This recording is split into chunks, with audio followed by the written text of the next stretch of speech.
तो हेलो दोस्तों, तो आप लोग कैसे हैं? उम्मीद करते हैं कि बहुत बढ़िया होंगे। तो पिछले के लेक्चर में जितने एक एक नंबर वाले प्रश्न थे उसको मैं हल करवा दिया हूं और ये मॉडल पेपर हमारा 2024 का चल रहा है। यानी इससे ये समझ में आता है कि मॉडल पेपर से कि एक एक नंबर वाले कितने सवाल मिलते हैं, 10।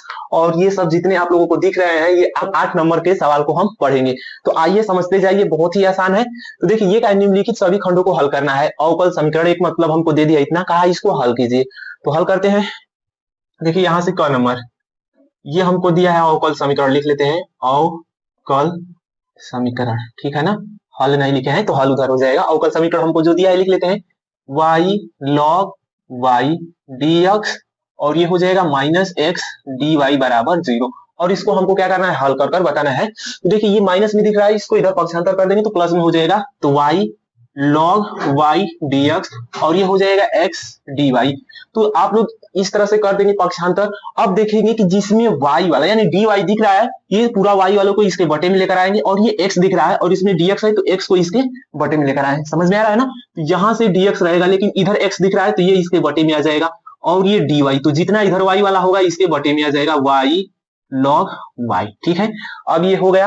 तो dx और dy को हटाने के लिए क्या किया जाता है, डी ये दर्शाता है कि इसका क्या है, डिफरेंशिएशन यानी अवकलन है। डी यही दर्शाता है तो इसको हटाने के लिए यहाँ पर समाकलन लगा देंगे हम। तो जानते हैं कि समाकलन क्या होता है, अवकलन का प्रतिलोम को ही क्या कहते हैं, समाकलन कहते हैं। तो इसको देखिए यहाँ से ये इधर लिख देते हैं बगल में dx बटे x, इसका सूत्र होता है log x प्लस का c, यानी इसका समाकलन ये होता है। तो डायरेक्ट ये दे दिया है सूत्र पर ही, तो क्या हो जाएगा log x, तो इसको लिख देंगे log x, ठीक है। अब ये बात समझने वाली है, अगर ये dy बटे log y रहता तो हम तो डायरेक्ट यही वाला रख देते क्योंकि ये x वाला है ये y वाला है तो इसका भी log y हो जाता। लेकिन y इसके साथ एक और आया है तो यहाँ से करेंगे पुट log y बराबर t मान लेंगे और यहाँ पर इसका करेंगे हम किसके रिस्पेक्ट में अवकलन, यहाँ पर क्या दिख रहा है तो ये हो जाएगा y के रिस्पेक्ट में दोनों तरफ अवकलन, क्योंकि यहाँ पर dy दिख रहा है तो y की जब पुट करते हैं तो उसका हम अवकलन करते हैं ना कि समाकलन करते हैं। बोले तो इंग्लिश में उसको डिफरेंशिएशन बोलते हैं। तो करेंगे y के रिस्पेक्ट में तो 1 बटे y हो जाएगा, y का y के रिस्पेक्ट में हो रहा है तो उसका 1 हो जाएगा और t का dt बटे dy हो जाएगा और dy को इधर लेकर आएंगे dy और ये बटे y बराबर हो जाएगा dt, ठीक है। यहाँ से अब ये देखिए dy, ध्यान से देखिए इतना हो जाएगा, ठीक है। dy अब बटे y यहाँ पे दिख रहा है ना तो डायरेक्ट इसके जगह पर क्या रख सकते हैं हम, dt। अब ये देखिए log y की जगह पर क्या माने है t, तो ये क्या बच रहा है log y, तो इसके जगह पर t हो जाएगा। तो देखिए यही वाला पर डायरेक्ट मिल रहा है ना, ये भले x में दिया है और ये t में दिया है तो इसको t में लिखेंगे तो ये हो जाएगा log x और ये log t प्लस का c और इसको लिख देंगे log x और ये हो जाएगा log। लेकिन ऐसे छोड़ेंगे नहीं, t की जगह पर क्या माने हैं log y, तो इसके जगह पर रख देंगे log y प्लस का c, यही हो जाएगा इसका करेक्ट आंसर। तो उम्मीद करते हैं आप लोगों को समझ में आ गया होगा। तो स्क्रीनशॉट ले सकते हैं, उसके बाद ख नंबर सवाल को हम बताते हैं।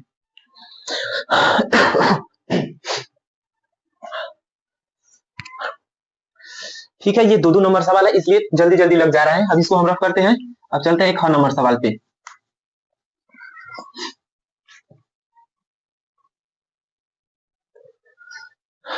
अब देखिए ख नंबर सवाल यहां से लिखेंगे, ख जो दिया है वहां पर लिखेंगे a बराबर दिया है 1 माइनस 2 माइनस 4 है सॉरी माइनस 2 2 3 5, ये a का मान दिया है और इधर b का मान लिख लेते हैं। b का मान क्या दिया है, ये बड़ा में दिया है ना, यानी ये हो जाएगा 2 4 2 और ये 3 5 1 और इसका कोटि आप लोगों को पता करना है। तो ये जो पट है उसको हम बोलते हैं इंग्लिश में रो, हिंदी में बोलते हैं पंक्ति, और ये जो खड़ा खड़ा है उसको बोलते हैं हम इंग्लिश में कॉलम और हिंदी में स्तंभ बोलते हैं।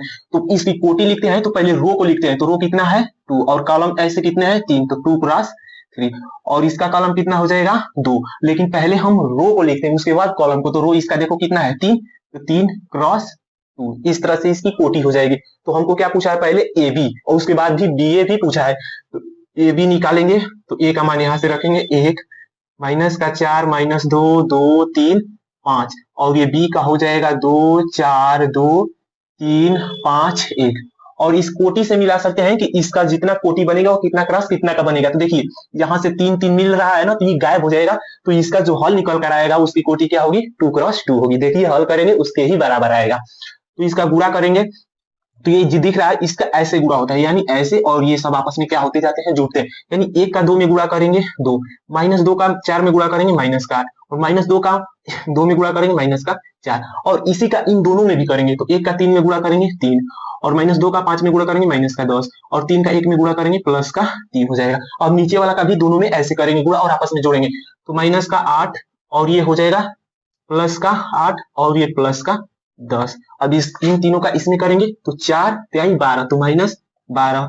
+10 +5। तो देखिए यहाँ से ये 2 क्रॉस 2 क्रॉस का बन गया ना, तो इसको हल करेंगे तो देखिए कितना आएगा, ये 12 हो जाएगा तो -10, और ये तो कट जाएगा तो ये 10, और ये भी क्या होगा, ये 6 तो माइनस का हो जाएगा 4, और इसको हल करेंगे तो ये हो जाएगा 3। तो यानी यहाँ से ये भी निकल के आ गया, और देखिए इसका रो भी 2 है और कॉलम भी क्या है, 2 है, तो ये निकल कर आ गया। सेम टू सेम ऐसे ही हम बी ए भी निकाल लेते हैं, बी ए। तो बी ए निकालेंगे, पहले बी का मान रखेंगे तो 2 4 2, और ये 3 5 1, ये हो गया, और ए का लिखेंगे तो 1 -2 और 3 -4 2 5। ठीक है, अब इसको इधर बगल में हम हल कर देते हैं। देखो ऐसे ये करेंगे गुणा, यानी ये देखिए यहाँ से ये 3 × 2 और ये हो जाएगा 2 × 3, तो इसमें 2 2 मिल जाएगा, तो हमारा ये जो अगला मैट्रिक्स यानी अवयव होगा कितना का बनेगा, तो 3 × 3 का बनेगा। तो इन दोनों का इसमें गुणा करेंगे, 2 का 1 में गुणा करेंगे 2, और 3 का -4 में गुणा करेंगे हो जाएगा -12, और इसका इसमें करेंगे तो -4, और ये हो जाएगा +6। समझ में आ रहा है ना, इसका इसके साथ गुणा करके जोड़े हैं, और इसका इसके साथ, और इसका इसके साथ करेंगे, 2 में 3 का गुणा करेंगे 6, और ये 3 का 5 में गुणा करेंगे +15 हो जाएगा। सेम टू सेम वैसे ही करेंगे, 4 का 1 में गुणा करेंगे 4, और 5 का -4 में गुणा करेंगे -20, और 4 का -2 में गुणा करेंगे -8, और 5 का 2 में गुणा करेंगे +10, और 4 का 3 में गुणा करेंगे 12, और ये 5 का 5 में गुणा करेंगे +25 हो जाएगा। उसी प्रकार 2 का 1 में गुणा करेंगे 2, और 1 का -4 में गुणा करेंगे -4, और 2 का -2 में गुणा करेंगे -4, और 1 का 2 में गुणा करेंगे +2, और 2 का 3 में गुणा करेंगे 3, और 1 का 5 में गुणा करेंगे +5। इसको बड़ा कर देते हैं, तो अब यहाँ से लिख देंगे बी ए। ठीक है ना, तो हल करेंगे तो -10, और इसको हल करेंगे तो देखो यहाँ से करेंगे तो ये हो जाएगा -16 और माइनस का ये 2 हो जाएगा, इसको करेंगे तो 2, और ये हो जाएगा 2, और ये -2 और ये 21, और इसको जोड़ेंगे तो 37 आएगा, और इसको जोड़ेंगे तो 8, यानी ये बी ए का यही हो जाएगा करेक्ट आंसर।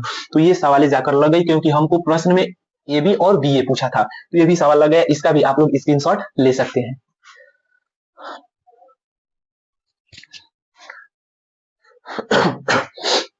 ठीक है, तो स्क्रीनशॉट ले लिए होंगे, तो इसको रफ करते हैं। इसको इतना ध्यान से इसलिए लगा रहे थे ना कि थोड़ा सा भी मिस्टेक हो जाएगा तो गलत हो जाएगा, एकदम ध्यान से इसको करना, पेपर में ऐसा सवाल दे दे। मैं जब लगा रहा था तो उस पर ध्यान उतना नहीं दे रहा था, मैं सवाल पर ही दे रहा था, नहीं तो गलत हो जाएगा तो कमेंट आएगा कि सर सवाल गलत है। ठीक है ना, तो इसलिए इस पर ज्यादा ध्यान दे रहा था। तो अब इसको हम रफ करते हैं, अगले सवाल पे चलते हैं।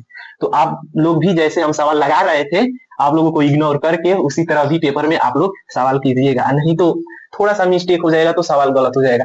और वैसे तो पेपर में अब ये हो ही गया है नियम कि जितना स्टेप तुम्हारा सही रहेगा उतना का नंबर मिलेगा, उससे नीचे का गलत हो जाएगा तो उसका नंबर नहीं मिलेगा। अब ये नहीं कि अब एक सवाल है 8 नंबर का, वो सवाल तुम लोगों को आधा आ रहा है आधा नहीं आ रहा है, तो आधा करके भी छोड़ दोगे तो 4 नंबर मिलेगा ही। ठीक है, तो अब देखिए ग नंबर सवाल।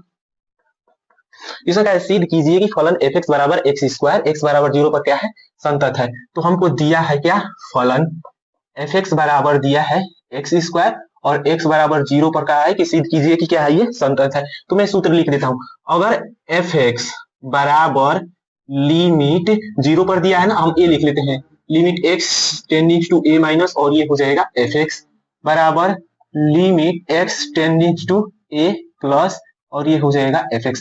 अगर इन तीनों का मान आपस में बराबर आ जाएगा तो हम कह देंगे कि ये फलन क्या है, संतत है। तो ये a का मान दिया है वो 0 ही है, और ये माइनस दिखा रहा है कि लेफ्ट हैंड लिमिट को दर्शाएगा, और प्लस दिखाएगा राइट हैंड लिमिट को दर्शाएगा। तो ये तीनों आपस में बराबर हो जाएंगे, तो हम कह देंगे कि ये फलन क्या है, x = 0 पर संतत है। तो पहले हम f(x) निकाल लेते हैं। तो f(x) तो दिया ही है, इसके जब ऊपर 0 रखेंगे तो 0 का स्क्वायर करेंगे तो क्या निकल कर आएगा, 0 ही निकल कर आएगा।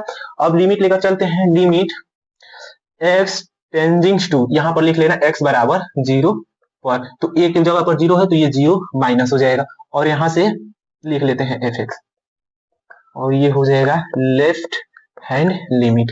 यहाँ से लेकर चलेंगे limit X tending to 0 minus और ये हो जाएगा एक्स स्क्वायर। जब रखेंगे तो ये हो जाएगा 0 का स्क्वायर बराबर 0 और राइट हैंड लिमिट लेकर चलेंगे तो ये हो जाएगा limit X tending to 0 plus और ये F X limit X tending to 0 plus और ये हो जाएगा एक्स स्क्वायर। तो इसका भी मान 0 रखेंगे तो 0 का स्क्वायर होगा बराबर 0। तो तीनों मान आपस में क्या आ गए, बराबर आ गए, तो 2 ही लेकर छोड़ देंगे तभी सही है। लेफ्ट हैंड लिमिट बराबर राइट हैंड लिमिट और यहाँ से लिख देना प्रूव्ड यानी सिद्ध हुआ। तो ये इतना ही सवाल 2 नंबर देकर जाएगा। इसमें करना क्या है, ये सूत्र आप लोगों को बस याद रखना है। तो ये भी सवाल लग गया, इसका भी आप लोग स्क्रीनशॉट ले सकते हैं। इसके बाद एक और लास्ट सवाल है उसको भी हम बता देते हैं।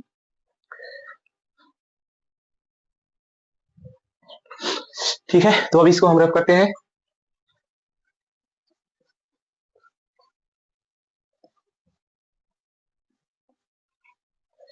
और ये जितने सवाल हैं सब 2-2 नंबर की हैं और ऐसा सवाल तो देता ही है पेपर में।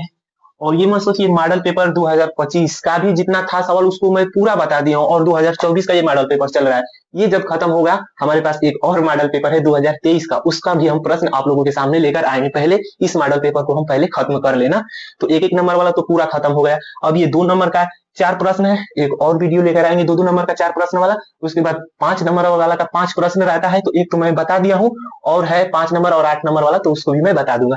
तो देखिए लास्ट से सवाल इसमें दिया है, घड़ी घर लिख लेते हैं और ये दिया है लिख लेते हैं, दिया है y बराबर एक्स क्यूब प्लस और ये क्या है 10x है और इसका हमको d2y बटे dx स्क्वायर करना है, यानी इसका 2 बार हमको अवकलन करना है। किसके रिस्पेक्ट में, नीचे क्या दिख रहा है dx, तो यानी x के रिस्पेक्ट में। तो x के रिस्पेक्ट में अवकलन करेंगे तो हो जाएगा dy बटे dx और इसका अवकलन करेंगे तो d बटे dx x cube plus d बटे dx 10x। ठीक है, अब इसका एक सूत्र होता है, अगर दे दे d बटे dx x पे पावर n तो पावर आगे पावर में से एक कम, यानी घात आगे घात में से एक कम। तो उसी प्रकार ये 3 है तो 3 आगे आएगा और इसमें से एक कम करेंगे तो x स्क्वायर हो जाएगा और इसका x के रिस्पेक्ट में ही अवकलन हो रहा है तो उसका मान 1 हो जाएगा प्लस।